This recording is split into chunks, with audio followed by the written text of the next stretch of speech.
Welcome back to the Yanks, where we talk everything Canada soccer and U.S. soccer. Tonight we're going to be doing another combined video on both Canada and U.S. soccer games against Panama and Costa Rica respectively.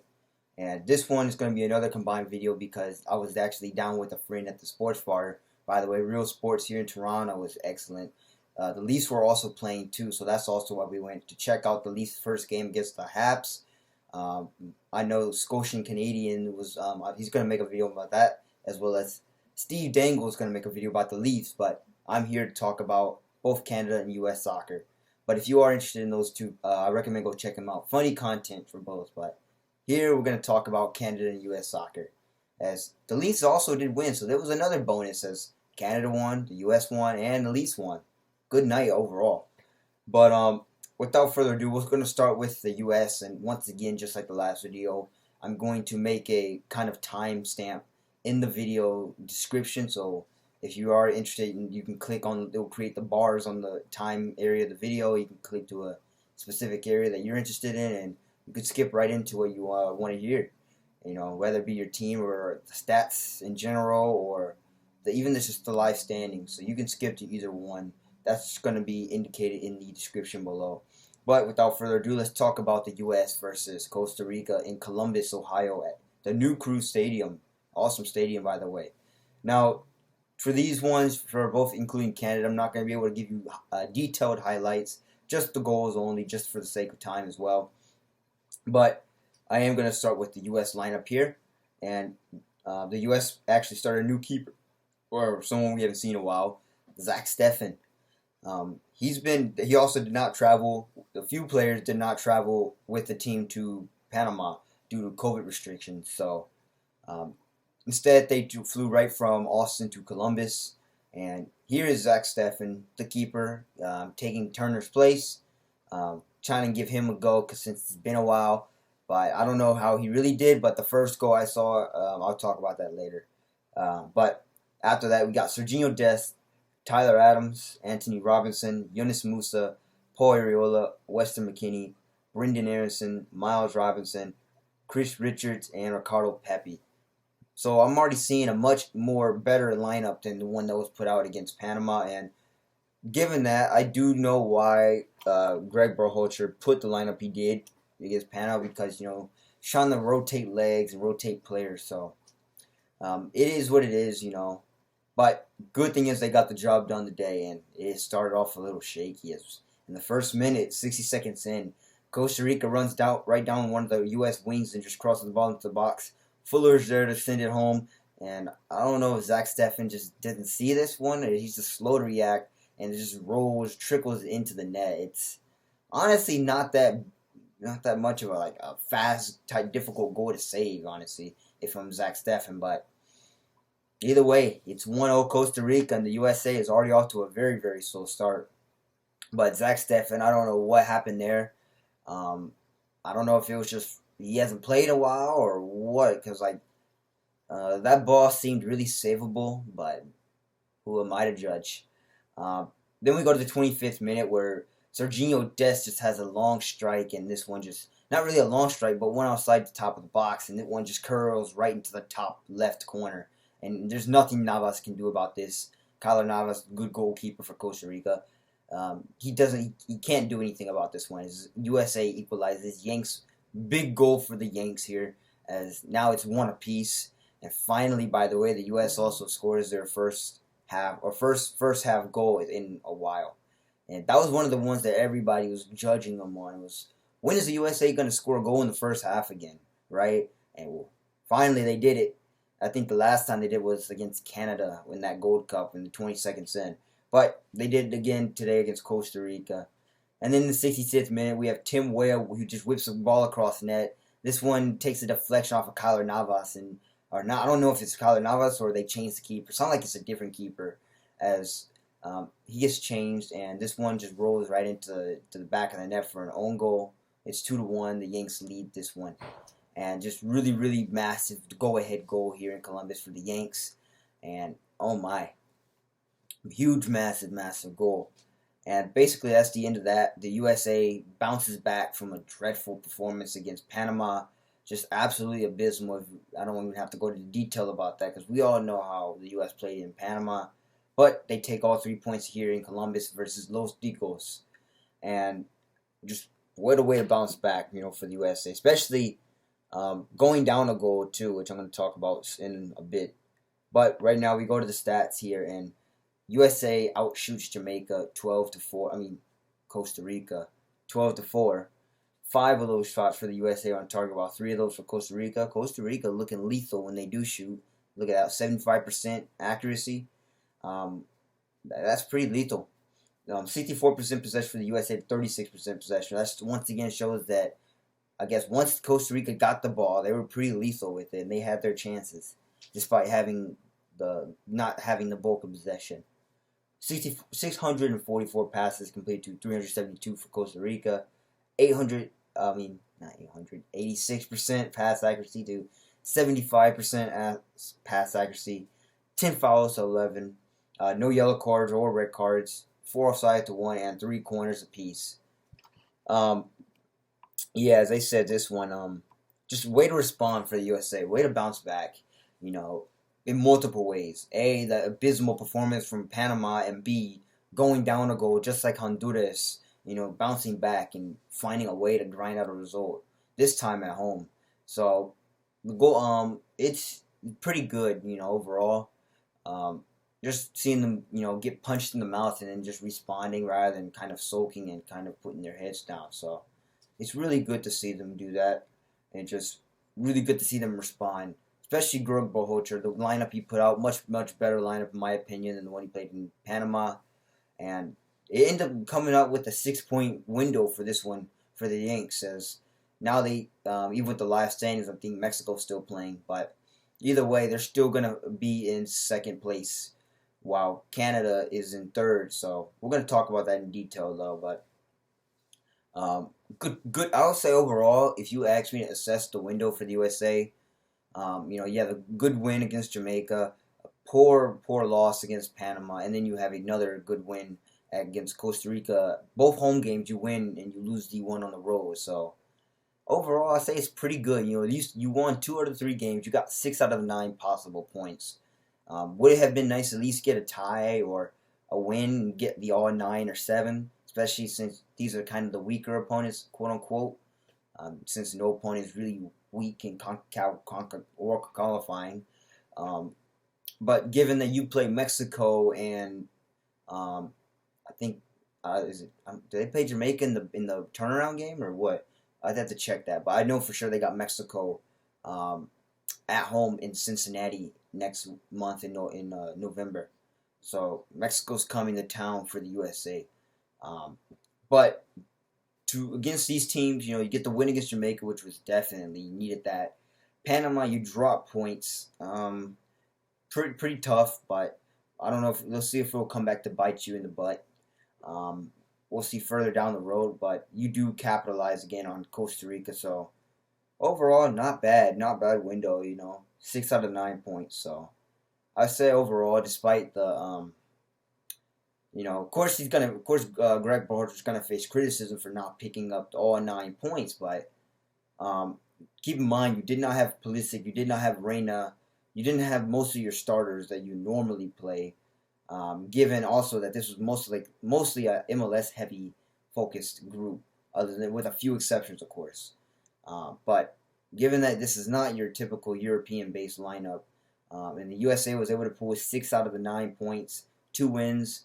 I'll say it's pretty good. You're still second place in the. You want to be in that top 3, as I said. To qualify for Qatar 2022. And they still second place no matter what happens with Mexico. If Mexico loses, I think they're still going to be in second place because Mexico's 1 point ahead. So,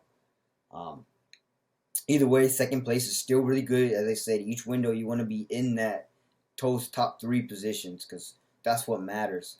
The 4th place one is a little toss up because remember that's the playoff spot. So, if you can, try and get your guaranteed top 3 spots. And so far, the USA has done that. Now we're going to talk about the Canada game, and this one was just electric. Canada versus Panama here at BMO Field in Toronto, and just, oh my. But before we get into any of the excitement, I want to talk about the lineup for Canada, as it's pretty good. It's just typically they usually got a few lineup changes. Uh, you have Stephen Victoria, Maxime Crepeau, Alistair Johnson, Kamal Miller, Stephen Eustáquio, David Wotherspoon, Jonathan Osorio, Tajon Buchanan, Alphonso Davies, Jonathan David, and Richie Laryea. So your typical strong lineup for Canada, but I really want to talk about where the energy and all the electricity was coming from, and just man. But at the bar, when I was watching my friend, we had they were showing both the Leafs and the Canada game, and mostly at this time they were showing. Ironically, every time they showed the Leafs, Canada wouldn't score. But when they finally showed Canada on the big screen, Canada scored a goal. And it's funny because I was joking to my friend too. I was like, I watched. As soon as they put Canada back on the big TV, they're gonna score. And sure enough, every time Canada scored, they were on the big TV for everybody to see, which was just great. Despite everybody coming there mainly to see the Leafs play, so it was also fun to see some of those same Leafs and even a little bit of Habs fans out there cheering on Canada as a whole. But before we get into the fun of things, I just want to break down the game. 5 minutes in, Panama just runs down the wing, crosses the ball in, and Ronaldo Blackburn for Panama just taps this one in. Easy as you like. This sucks for Canada. Just like the U.S., they get punched in the mouth early in the first half. Early 1-0 lead for the Panamanians. And this one, in the 28th minute, however, the Canada responds. So right now, a little similar story to the U.S. game in a way, where Davies whips a ball in across into Buchanan. He doesn't even touch it, but he takes credit for it. But it was an own goal as one of the Panamanian defenders headed in his own net. But as I said, Buchanan happily takes credit for this as the Rouge have equalized 1-1. Then the 66th minute, this was the filthiest goal you've ever seen. If you haven't seen this goal, I highly suggest you go back and watch this goal on a highlight, because Alphonso Davies really pulled off some magic here. And if you're not familiar with Alphonso Davies yet, what are you waiting for? You need to get familiar with him ASAP. But as I said, Davies is just filthy here. As before that, it's a Canadian counterattack, and the ball is sent just on the touchline, but the Panamanian defender kind of just trots over and doesn't. I guess he underestimates Davies' speed, which a huge mistake. Davies just he not only rips the ball from him, but he nutmegs him while taking a touch and saving the ball from going out of bounds, all at the same time, while also having a breakaway towards net, doing a little shimmy, and then just sliding it past the keeper. This was filthy. Arguably, I say, can be goal of the whole qualifying, like, ever. Like, oh my gosh. And it's 2-1 Canada. But I mean, I was just seeing this on the TV, on the big screen too, in the bar. It was just like, wow, Davies. Like, just why do you have to do him like that, man? But it's filthy. It's one of the best goals I've ever seen him score for Canada. Best Canadian goals I've ever seen in general. And it's just, oh my goodness, what some work of magic that Davies pulled off here. It's 2-1. And then shortly after, literally in the 71st minute, David sends a ball into to the box, and Buchanan heads this one home, sends the keeper the other way. He's frozen on the line, and this just bounces in for a 3-1 for La Rouge, and they're just running away with this now. I mean, as soon as Buchanan hit that ball, the keeper just stood still like a rock. Like, all he could do was stare at the ball as it went into the net. And there was nothing he could do there. He couldn't even keep it out. And just, I mean, not one now. Tajon Buchanan scores a goal that he can actually truly claim rather than the own goal. But right now, Tajon Buchanan did have a huge say in this game. And then the 78th minute, Davies whips a ball into David, and then David just taps it in. Davies to David connection, but David, easy as pie, tap it in. It's now 4-1 Canada. Easy as you like, as I said. Just like the El Salvador game, 3-1 or no 3-0. So it's a 3-goal margin, and that's the way that also ends too. But just like the USA, Canada responds after being punched in the mouth, and after their abysmal performance against Jamaica and getting scored on early in the half. So can both teams tonight bounce back from deficits, and that's really important to consider. So that's right now the theme of the night is just bouncing back and just capitalizing and making up for your mistakes that you let on earlier on. In this one, we have in the stats we're looking at now is Canada outshoots Panama 16-7. 8 of those shots are on target for Canada, so 50% accuracy to 2 out of the 7 for Panama. 43% possession to 57% possession. 365 passes to 491 passes. 82% pass accuracy to 85% pass accuracy. 16 fouls to 18 fouls. 1 yellow card to 4 yellow card. No red cards. 3 outside to 1. And 10 corners to 1. Canada did get a lot of set pieces here. But as I noticed too, Canada really hasn't been known for, I guess, scoring off of set pieces like corner because they don't have that big goon guy, that can just muscle his way and just out jump everyone. Like a Weston McKinney. I don't even know if the US has this, but Weston McKinney can definitely come close to the US. But they don't have like just a tall guy that can just automatically be a target on set pieces. So set pieces were hard to come by, and they actually scored a goal here off of a corner thanks to a own goal header from Panama. So easy as you like, and it's good to see them also score another goal from the set piece. And it's just really, really good night as well. So overall, it's just great to see Canada bounce back and just respond with adversity, as I said earlier on, especially after a really, really poor performance coming in after Jamaica and getting scored on earlier on. Really had troubles, but Canada recorrects themselves and gets back on track. Now we're going to look at the overall standings here, and these are live, so these are still going on as I'm talking. But by the time I think the end of Mexico and El Salvador will wrap up, so either way, regardless if Mexico loses, it's still going to be, looks like they still might have first place, unless they lose or the USA, something to do with goal differential. But either way, I think Mexico's still going to be up there. So right now it's Mexico, then it's the USA, then Canada, by the way. And once again, like the US that I talked about, it's good to see Canada also in that top 3 position. That's where you want to be. That's what gets you into the World Cup. Canada's number 3 right now. Panama was the team that was above them, traded places after that loss, and now are number 4. Costa Rica number 5, Jamaica number 6, El Salvador currently number 7, and then Honduras are dead last in number 8. So that pretty much does it. But just last thing, go see Alphonso Davies' goal if you haven't seen it. You're really gonna enjoy it, as it was filthy. You can really see that Bayern Munich talent coming from him. It's on this one, and it's just filthy goal to watch. You can probably watch this one over and over. But that pretty much does it for this one. Both teams win. Even the Leafs win as a bonus.